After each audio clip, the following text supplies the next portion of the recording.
Oh, dear God, why?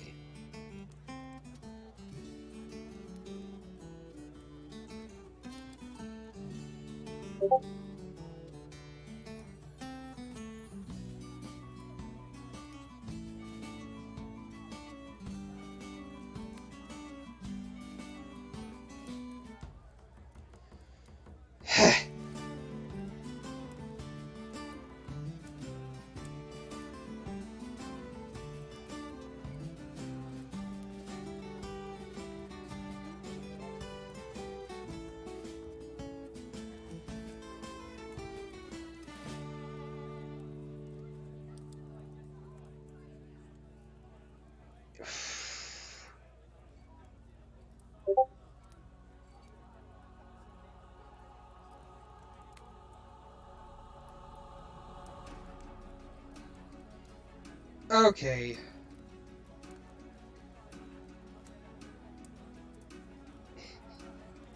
Fucking. Jeez, what a world we live in.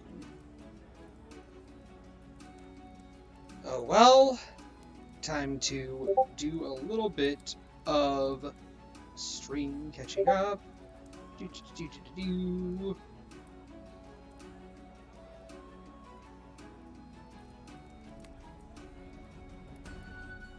Soon as I get my people back. So, this is... Am I still coming through in double? Jeez.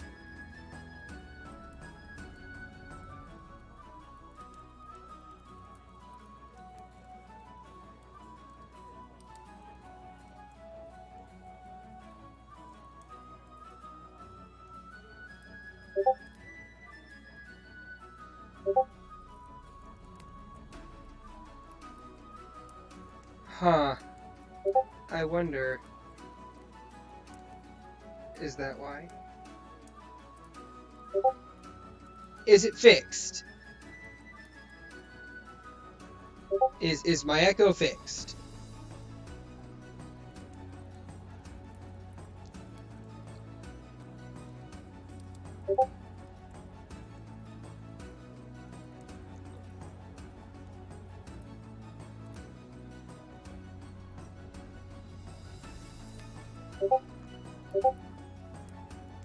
Oh, god damn it.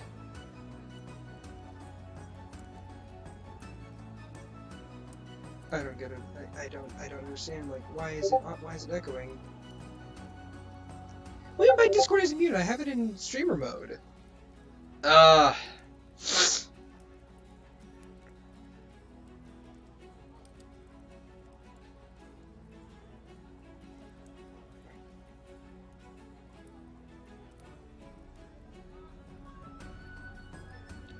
Technical difficulties. While I get things sorted out, the beauty of live streaming. Guess I'll have to take these and edit them properly.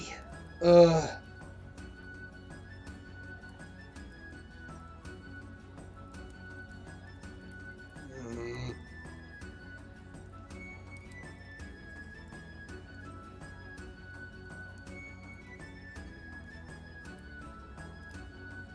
Audio capture. What is this? Did that fix it?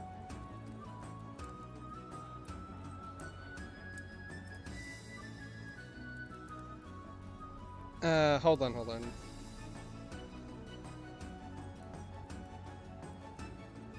Did that fix it?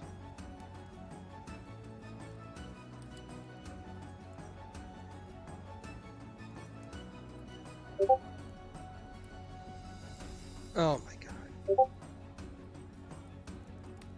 Okay, so here's what I need to do. Let me go to... Let's see... Notifications, where's notifications?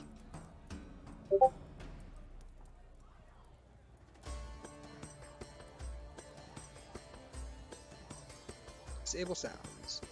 There we go. Alright, so... My echo's been fixed. Thank fuck. And now my Discord's been fixed as well. Hooray, I just need to remember these things for later.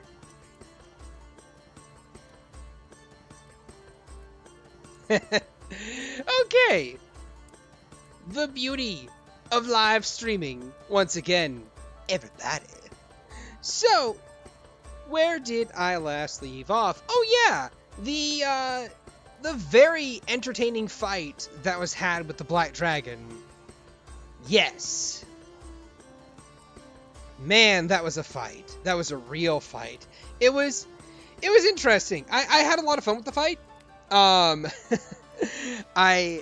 I got to see my players laugh, got to see them cry, and I also got to breathe on them, I think, twice with the breath weapon. It was great. It was wonderful. Everyone had fun. Everyone lived. I think only one person went down. No, maybe a couple. I forget. Anyway, doesn't matter. They killed him. They threw Percival threw a chromatic orb at him at the last second as he was flying away and knocked him out of the sky. Wonderful fight. Still, they made their way back through the forest and all the way back to Master Mel, where they handed her the orb, and she revealed that it wasn't in fact just an orb, but it was a containment device containing a ring. A ring which she, of course, proceeded to slip on, and announced that she is the Archmage of Necromancy. What does that mean? No one knows. She certainly hasn't told anyone yet. But what it does mean is that she is a master of death magic, or necromancy, as some might say. Oh, Soren killed him? Oh! Yeah. I remember that. Soren was actually the one who knocked him out of the sky and killed him. I remember that now. It was the chromatic orb that got him close, and it was the sword slash from the samurai that sliced him in the air, and it was great. Fun times. But next up, as I was saying, sorry, I keep getting reminded of things, but as I was saying, then you have the next task that Mel has sent the players on. She told them a couple things. First of all, there are more archmages of different schools of magic, and the players, or the party, is to go forth and collect their rings and deliver them to the various archmages, so that way she can call upon them for a great calamity that is said to be happening a point later in the future. No one really knows yet. But, the first Archmage the party has decided to go for is the Archmage of Abjuration, which is located in Deepwood. Well, not the Archmage themselves, at least not as far as the players know, but the ring is located in Deepwood. More specifically in that puzzle dungeon, the 100-floor tower of the Archmage of the college, the Dean of the college, Drolam Rivendell. But before the players got to go there, they had to do a bit of housekeeping. Housekeeping in the form of going back and finding Zulamon's hoard. His hoard of cats. What did he mean by cats? Well, he meant tabaxi. Apparently, Zulamon had a tabaxi wife that he called his princess. And with her, he had, I believe it was anywhere between 8 and 16 kids. Yes. All now orphaned because of the party. I say, staring into the screen and moving my head closer to the screen as if people can see me doing an unintentional zoom. Still, no mercy was felt for these children by at least Percival. Rensois, Soren, and Agathar felt god-awful that they had orphaned these children. Agathar feeling so bad that he decided to perform a ritual. Now, I completely glossed over this part, but Agathar is a fairly good necromancer. To this day, he has brought back 2 people from the dead. The first person is a woman that he stitched together a body comprised of the corpses of various squirrels, and dire squirrels even. But he basically stitched together a body for this entrapped soul that is bound to a weapon. That they found in the puzzle dungeon. They basically found a sentient weapon in the puzzle dungeon. The puzzle dungeon weapon is like, hey, look! I can be your friend, right? No one wanted to be its friend. That is, until Agathar decided to, befriend it. And decided to make a body for its spirit. So, Soifang was born. Or reborn, as some might say, into the body of a squirrel thing. Don't worry about her too much. She then subsequently ran away. But don't worry about her. She's out there, probably.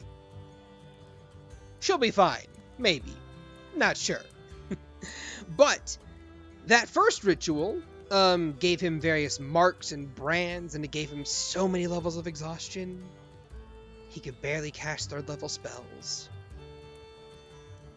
And then, despite all of that, after having only just recovered from doing that ritual, he decides he's going to do another ritual. He's going to bring back Zulamon the Desecrator. So, he takes the meat and bone and sinew and skin of this adult dragon.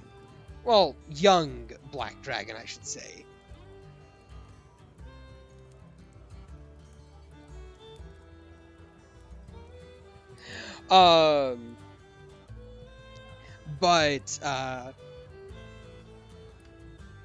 What he does, with the help of Master Mel, is he sculpts a dragonborn body, and he is somehow able to attach the soul of this dragon to the body.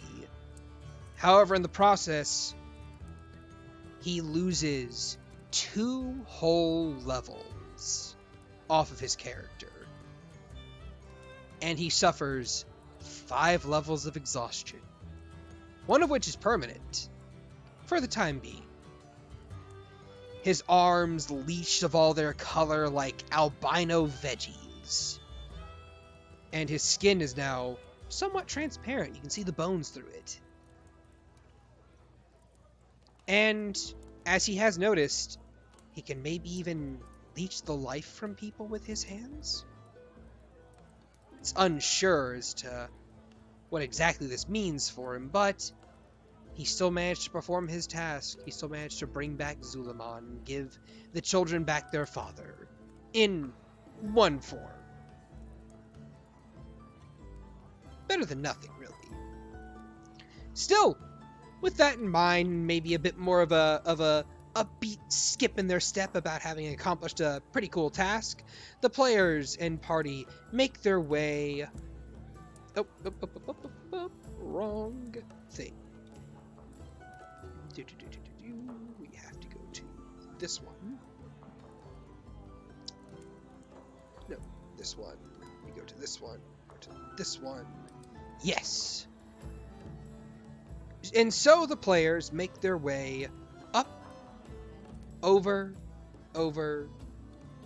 and back to Deepwood, where they currently are right now, in the middle of dealing with a bit of a discourse there. They are currently in the middle of trying to solve a drug ring in order to curry favor with one of the Rivendels, who happens to be the commissioner on the police force, a granddaughter to Dralam at the very least, as they seek through her a connection to her mother, Kylie Rivendell, the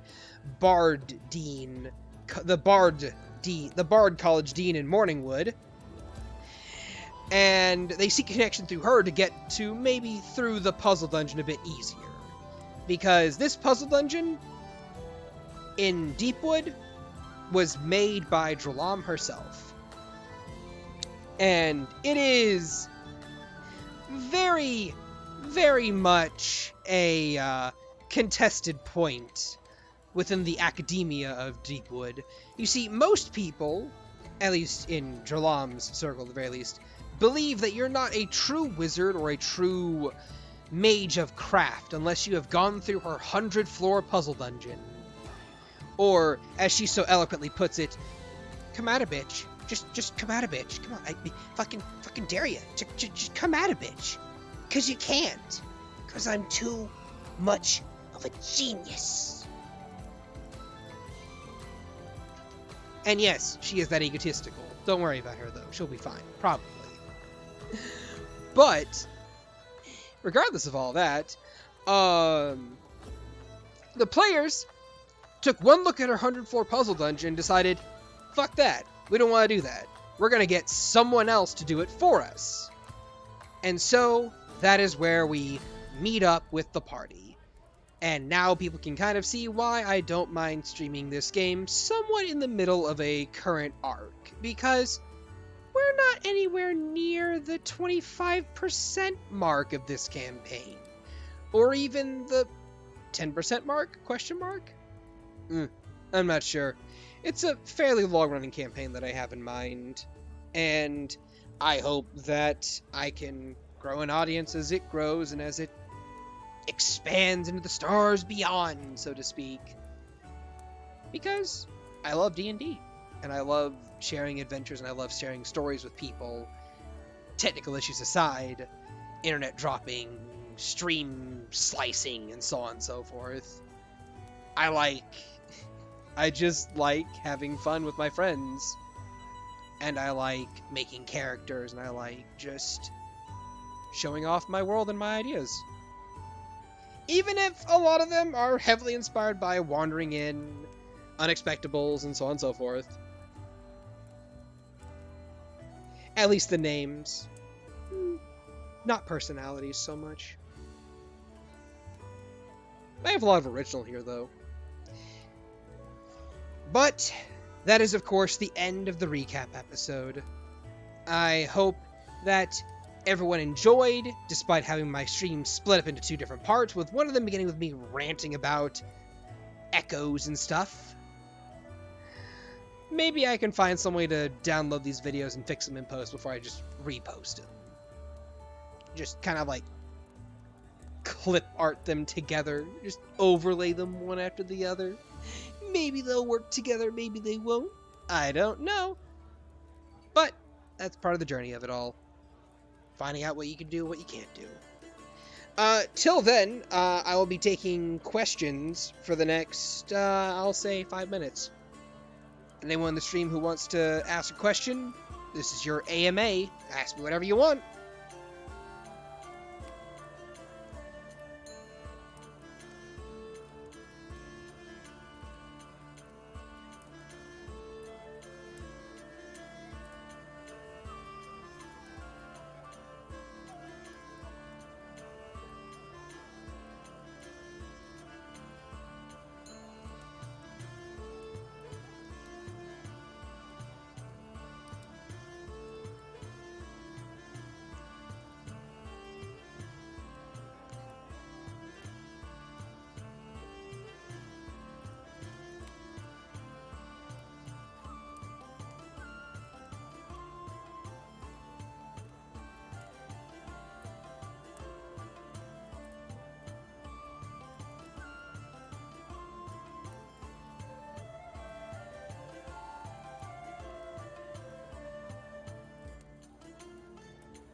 Mr. DM, why is Valen a butt? Oh, they're not Agathar asking. Don't worry about it. Okay. Well, since this is totally not Agathar asking the question, I will have to say I don't know why Valen is a butt. I try and give him things like a love interest, but lo and behold, no bites or nibbles. Just guaranteed to be a stick in the mud, as per usual. Of course, I say this knowing full and well that I have Valen currently in the call with me, being silent because he is on his phone microphone, which is, ho ho, that audio crackly.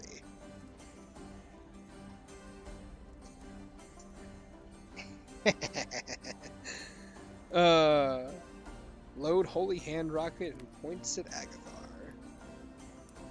Figured that was about right. Oh, well.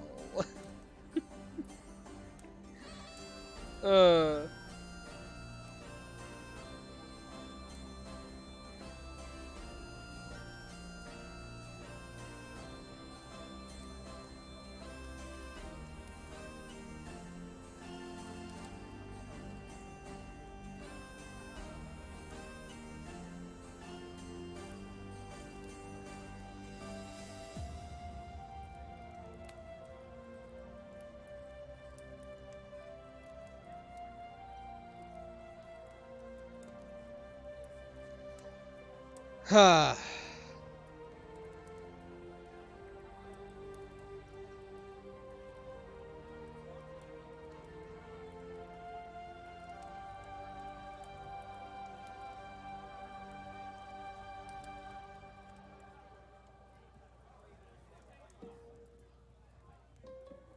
Boo doo doo doo doo doo doo doo.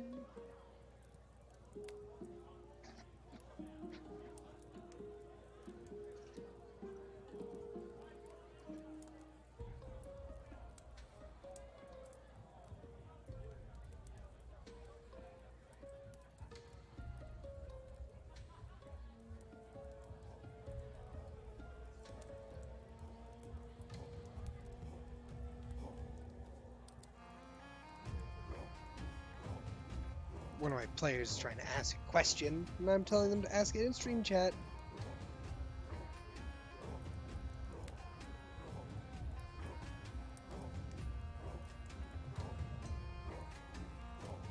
Because the answer to their question may surprise them.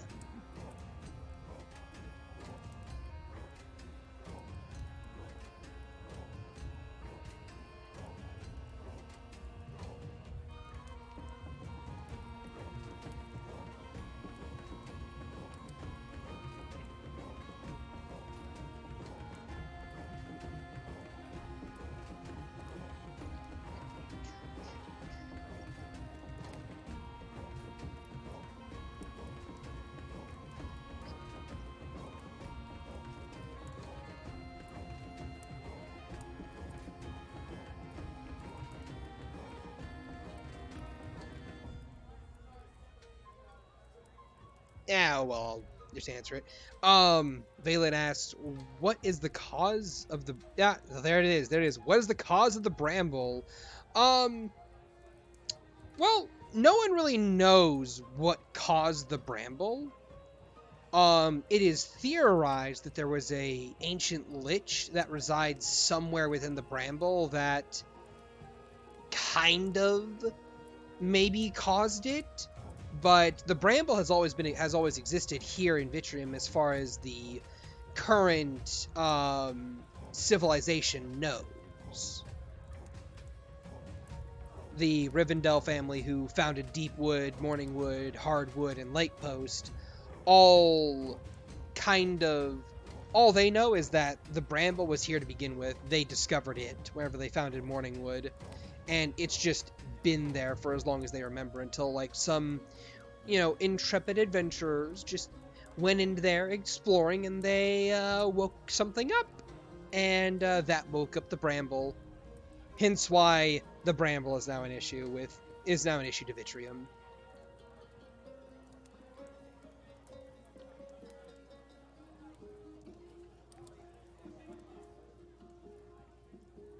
Still, um, any other questions?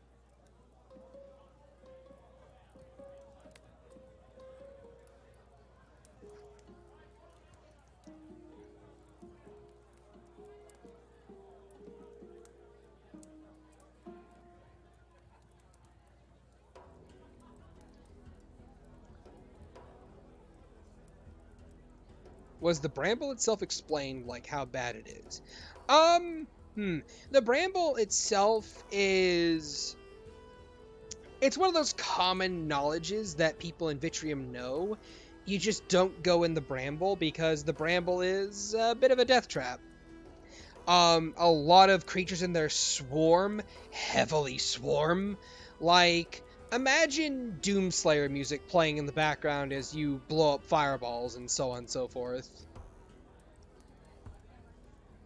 How did Agathar revive the dragon in Soyfang? Well, he used very particular, skills and magic in order to do so. He performed rituals that he rolled high enough on Arcana to understand and know. So it was a series of checks that he as a player did that I allowed him to perform the act that he wanted to do. Oh, also, very minor aside, Vitrium has a leveling system, as cringe as it sounds. It does have a leveling system. In that NPCs know about levels and so on and so forth, and different classes and different NPCs can get levels in different, schools and abilities and so on and so forth. Like, a seamstress can gain levels as a seamstress, and can gain skills and abilities that let them to sew faster, to make thread out of nothing, and to kind of like, well, it allows them to basically not be pushovers, so to speak. A level, and also the leveling of NPC classes is vastly different from the leveling of PC classes.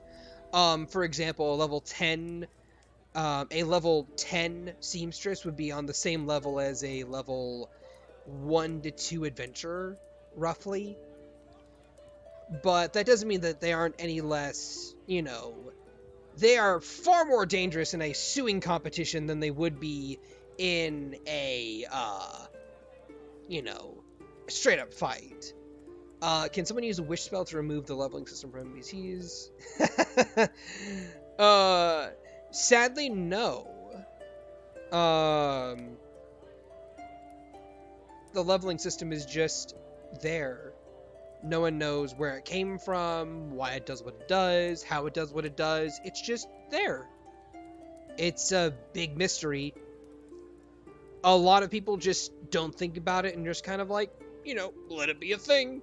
Other people investigate it, but they don't really ever tend to go anywhere.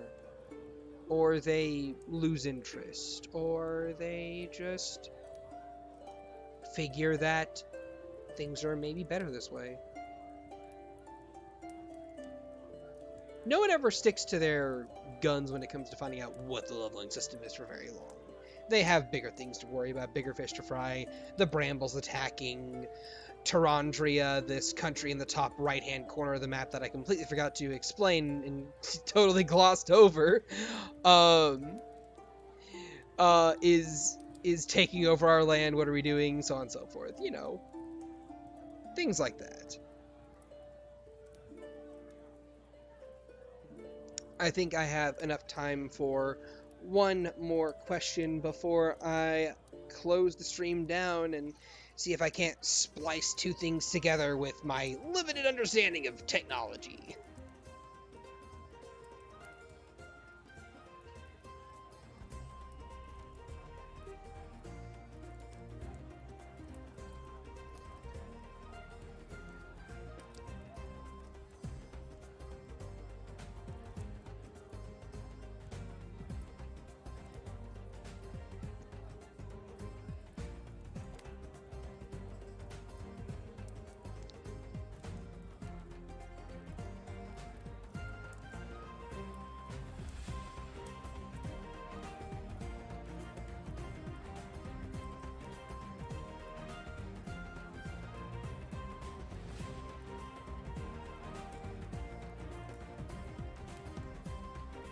Alright. Seeing as how no other questions are forthcoming, I bid you all adieu, and I look forward to seeing as many people in here as possible whenever it comes time for the Reigns of Vitrium campaign part 2. I might post gameplay streams up until that point in time, but, you know, till then, I hope you guys have a wonderful day, and I will see you all on the back burner flip side. Goodbye.